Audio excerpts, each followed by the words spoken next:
The student is not above the teacher, nor a servant above his master. It is enough for students to be like their teachers, and servants like their masters. If the head of the house has been called Beelzebul, how much more the members of his household? So do not be afraid of them, for there is nothing concealed that will not be disclosed, or hidden that will not be made known. What I tell you in the dark, speak in the daylight. What is whispered in your ear, proclaim from the roofs. Do not be afraid of those who kill the body but cannot kill the soul. Rather, be afraid of the one who can destroy both soul and body in hell. Are not 2 sparrows sold for a penny? Yet not one of them will fall to the ground outside your Father's care. And even the very hairs of your head are all numbered. So don't be afraid, you are worth more than many sparrows. Whoever acknowledges me before others, I will also acknowledge before my Father in heaven.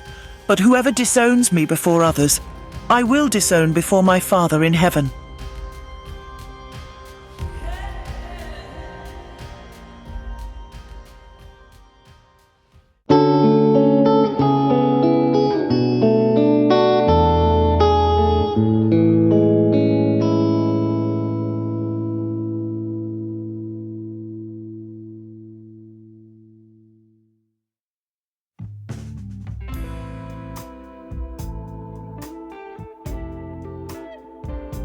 A passage from the 10th chapter of the Gospel according to Matthew is one that turns our thinking upside down.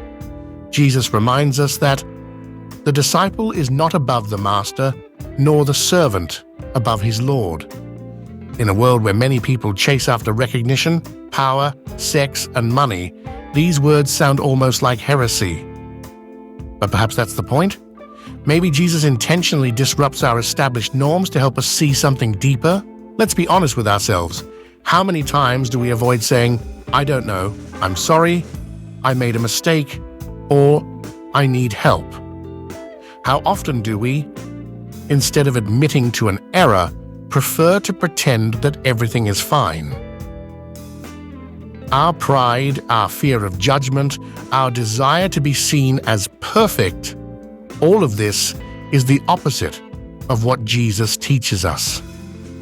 Jesus, our Master, was not afraid of his accusers. His courage in proclaiming the truth, even at the cost of his life, challenges us. And we? Can we be as brave in our daily relationships? Do we have the courage to say sorry to our loved ones, children, spouses, colleagues? Sometimes we think that admitting a mistake is a sign of weakness. But true weakness lies in hiding the truth, in building a false image of ourselves. Jesus teaches us that authenticity and truth are keys to a fuller life.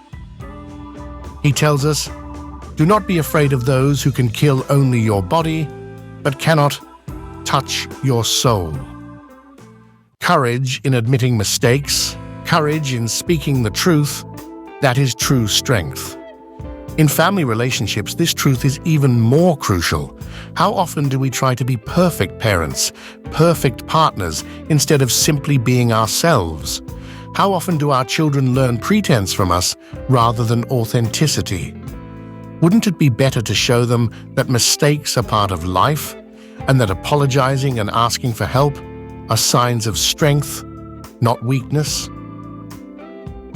Christ says, "What I tell you in the dark, speak in the daylight." Let us not be afraid to speak the truth. Let us not be afraid to be ourselves. This may mean confrontation, it may mean rejection, but it also means freedom. The freedom to be authentic and the freedom to be true. Jesus promises that anyone who acknowledges him before men will be acknowledged before the Father in heaven. But do we truly understand this promise? Do we really believe that authenticity and truth are the path to God's grace? Or are we still stuck in the illusion that we must be perfect in the eyes of others to earn God's love? Look at the sparrows Jesus speaks of. They seem to have no particular value, yet God cares for each of them. Are we not more valuable to Him? God knows us better than we know ourselves, knows our mistakes, our weaknesses, and yet loves us unconditionally. It's worth considering how our lives would look if we truly believed in this love. If we stopped hiding behind masks, stopped pretending to be someone we are not. If we dared to speak the truth, even if it means admitting mistakes, apologizing, or asking for help. Isn't it liberating?